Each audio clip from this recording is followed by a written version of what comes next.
So, good evening YouTube. So I have this question lingering back my head around 6 months now, which is in my hamster wheel brain. It's a bit of a long time. And that question is, can you beat a supercar with only a minivan? I know what you're thinking. Are you insane? Or have you smoked some high quality fentanyl, sold my own pixel? And if you think that I am, you're very wrong.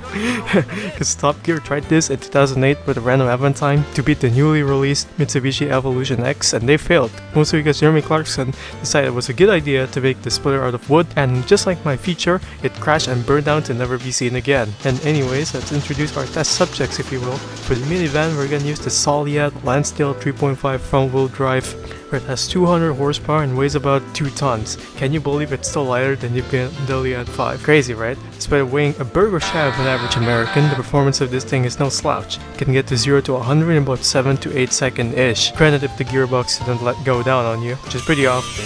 For our supercar, it's the Chevetta Scintilla Supercar S, which has about 5-liter V10 engine, makes 640 horsepower, 700 Nm of torque, weighs about 1500 kilograms. Can you believe it weighs less than the current M2? It's an Italian masterpiece made beautifully by hand, only for it to crash with some dumb idiot in Ibiza or Monaco and tucked away in storage never to be seen again. And it's a pretty quick car, especially at the automation test track, short config, which is exactly where we're going. Welcome to the automation test track, located somewhere at the edge of the playable map of the Earth server, aka New Zealand. For the lap time of the supercar, one about as straightforward, well, almost. Ignore all the crashing that have never happened, and your memories have been supplanted by the deep state.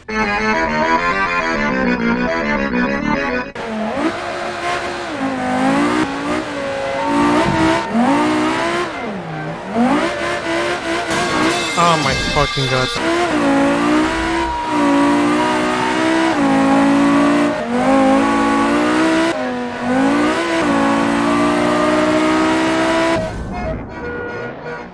And I got about a 108/808, which is kinda slow considering the car I've used.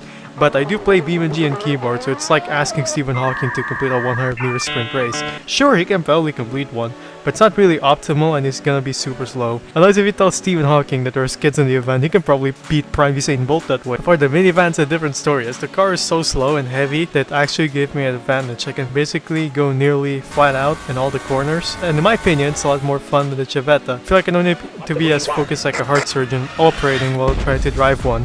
And for the baseline lap for the Lansdale, it's pretty slow. And here's the baseline lap for the Lansdale. Oh my fucking god, I'm hard. Just completely stalled the car. Okay, this thing's not gonna beat it. I can feel it. Anyways, take the corner here. I can't feel the weight, but it's fine. Maybe I can take this corner flat out. Oh yes. Oh, this thing is so quick. Can't even take this corner flat out. Can't do that in your expensive Chevetta. Go here. Oh, right. Basically, keep going and take this corner here. Oh, what the fuck? I forgot this is an automatic. Oh my god, stop doing that. Stop having the dip. There you go. So I did about a 126, which means we get about 18 seconds to do a better lap time than the Chevetta. It's a big gap, but it's still manageable with the right parts and tuning. Only rule for the challenge is that I can't do whatever Muye does and like move body panels. In here, we're real men, so we're gonna keep, all the panels. We gotta keep all the general silhouette, but that doesn't restrict on what I can remove in the interior, however, which is what we're gonna do next. As you can see, the car is a bit fat at around 2 tons. But fear not, here are the upgrades for stage 1. Or should I say the weight loss regimen. So for first stage, we remove basically every single interior part from the door cards, carpets, seats, headliner, tailgate panel. Basically, if you can name it, I removed it. And then replaced the front seat with raised bucket seats to save weight. All this saved about 200 kilograms, or about the average weight of a Latino woman after you put a ring on her. Anyways, here's the hot lap attempt on the new and improved Soliad Lansdale. Yeah, let's do it again. Let's see the improvement with this one. Oh my god, the gearbox is like getting really annoying. Okay, still take the corner flat out, that's pretty nice. Okay, let's brake here. There we go. Yeah, that's a bit slow. Go here. Okay, brake a little. Oh my god, stop bogging around. I hate automatic gearboxes so much. Oh my god, don't even think about hitting the tree. I'm not Paul Walker. Oh my god, yeah, I just lost every single speed I had there. And now we're just gonna hit the beans.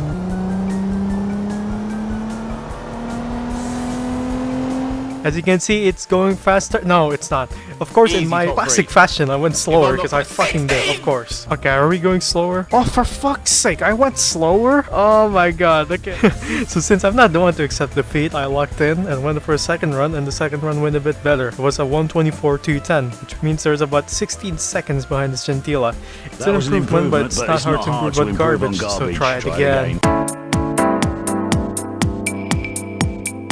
So it's become pretty clear to me that there is still some time left on the table. So after the principles of Big John Lotus have been applied, how do you exactly get those lap times faster? Handling upgrades, baby, that's why. Starting with the wheels and tires, gone are the Linglongs, and say hello for the Linglong slick tires made with extra child labor. And then also new TE37s from Temu, also made by the same kids in Shandong. And then finally, some real, citation required, Brembo brakes taken away by some idiot who crashes M340i. And then for the suspension, it's all race parts sourced from AliExpress, which is the sponsor of this. Anyway, look at how cool the Lansdale looks now. God damn, look at that. Look, it's better than the average retarded TikTok build with mismatched paint. Anyways, after all the upgrades, you are in the new and improved stage 2 of the Lansdale. Okay, let's do this. Oh my god, you can feel the grip. Just like sticks through. It's actually insane. Oh my god. Oh no! Okay, I almost flipped the car there. That was terrifying. Okay, don't flip the car. No. Okay, now we're facing new challenges.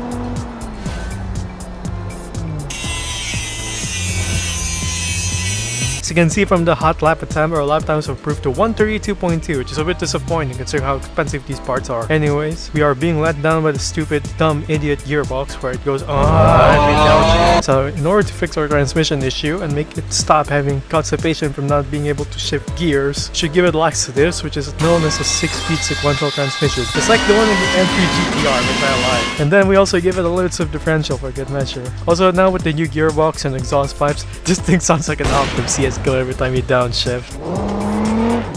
Oh my god. Oh, that feels a lot better already.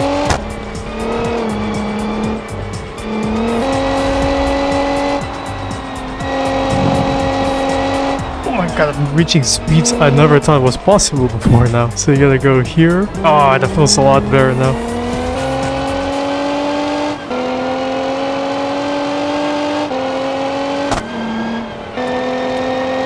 Oh yes, look at this. You can see the new gearbox and LSD managed to save about 7 seconds from our lap time. By far the most significant upgrade since removing 90% of the interior. But since we did all the handling and chassis upgrades, time for the most fun part of all. Speed and power, baby. Let's go. Now that I got the handling upgrades out of the way, here's what we can do with the engine. Since this is unfortunately an American V6 from like the late 90s, it's very slow. Probably can trace its roots back from the 1950s. It's essentially a Buick 3.8 with a smaller displacement. Anyways, the problem is that we can't really turbo this engine, so we must stick the best supercharger we can fit. And then I upgrade every internal, make sure the engine doesn't melt and become hotter than the Earth's core. Or we repeat what happened the Aventime in the Top Gear episode, and then burn the whole car. And then we did some minor tuning, like increasing the revs to 7,000 with a genuine camshaft. Sounds like a bad idea, but I like bad ideas, it's funny. A new race ECU, a new block, and supercharger. Here's how it sounds. Let's try this. Oh, it's so loud.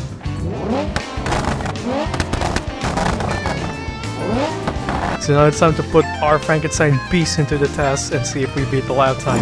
Oh my god, squirt! Oh my god, the amount of backfire. Oh my god. Oh god, this thing has so much grip now. I can't take this corner flat out anymore, it's too powerful. Oh my god, it's loud. Yes, take that corner right there. Already handles way better than before. Doesn't flip over as much. Okay, don't take this corner wide. What am I doing? What am I doing? I'm an idiot. Okay, take this corner. There we go. So I got about 111.337. Yes, it is indeed lead. Since I'm not happy enough with the results, I did some tuning, increased the rev limit to 7,000 RPM for real this time, stiffen up the suspension even more. And of course, in my classic fashion, I went fucking slower once again. Of course, why wouldn't I go slower? The problem has become very clear, however. 300 horsepower is not enough. I can't upgrade the car anymore. The ceiling has been hit. Now I'm spiraling into an existential crisis where I realize my life is worthless. Till I saw the golden light flashing before my eyes. A 4.4 liter V8 engine. this new V8 motor. We also got a big supercharger, stage 2 to be exact, which make this thing push about God knows how much horsepower. I don't even want to think about it, but it's gonna be fast. So we're going overboard engine and building the Hellcat minivan that Tim Kiniskis would have built because he's a pussy. Dodge SRT should hire me. I will restore their brand image, and I made a Pacifica minivan essentially. So here's how it goes.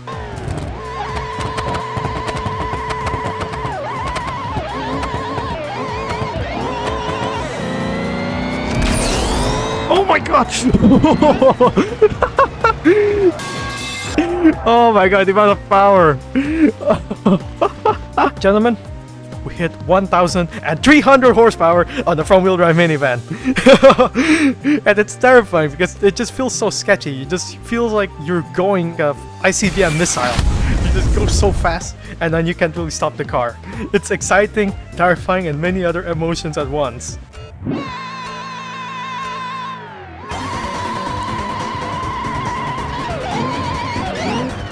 Oh my god, suddenly the brakes are not powerful enough anymore.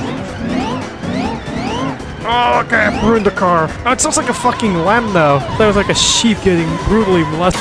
Oh my god. Oh no, I've completely ruined the car. It's become very clear to me that I fucked up the car. I've made it way too powerful and thus incapable of putting down the power. Solution? Making it even faster by putting an all-wheel drive transfer case, gearbox, and also a rear diff. Because remember kids, speed and power sells many things.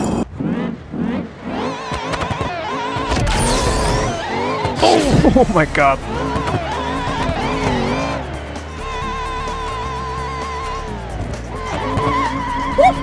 Okay, Garmin. Video speichern. Oh my god. Come on, make it through chicken. Oh my god, this thing just drifts all over the place. Oh! Come on. Oh my god. Oh my god. So it turns out all-wheel drive didn't fix shit. I have ruined the car to the point of beyond recognition. Okay, anyways, I ended up realizing something important. Maybe having 1,300 horsepower and 40 PSI of boost was not a good idea, especially on the minivan. Just because the boosted boys can do it doesn't mean I can. So I compromised and downgraded the supercharger to stage 1. That should be enough for the car to reach its final potential as a track weapon. Go! There we go.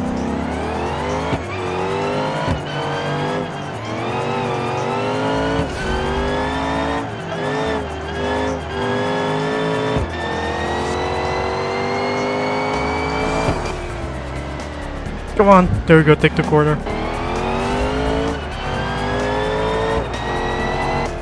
Oh, fuck's sake!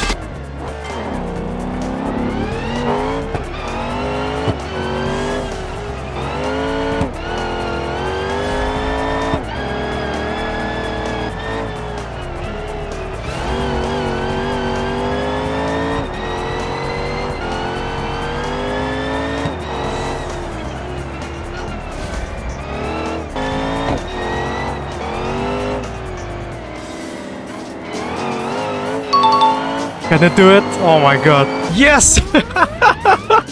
Oh my god. Guys, we did it. We built the fastest minivan in the world. At 106, 108, this thing is about 2 seconds faster than the Chevette Scintilla. I have achieved what the three wise men tried to achieve all those years ago. It is in fact possible to turn an ordinary minivan into an intercontinental ballistic missile that runs around laps against a supercar. But can we learn about this? It's more important to have adequate amounts of power and being able to put it down versus having a ton of power and not being able to use it at all. You know, if you like it, then like it, share, subscribe, comment what game I should play next. And that will be all from this, from me. See you guys later. Bye.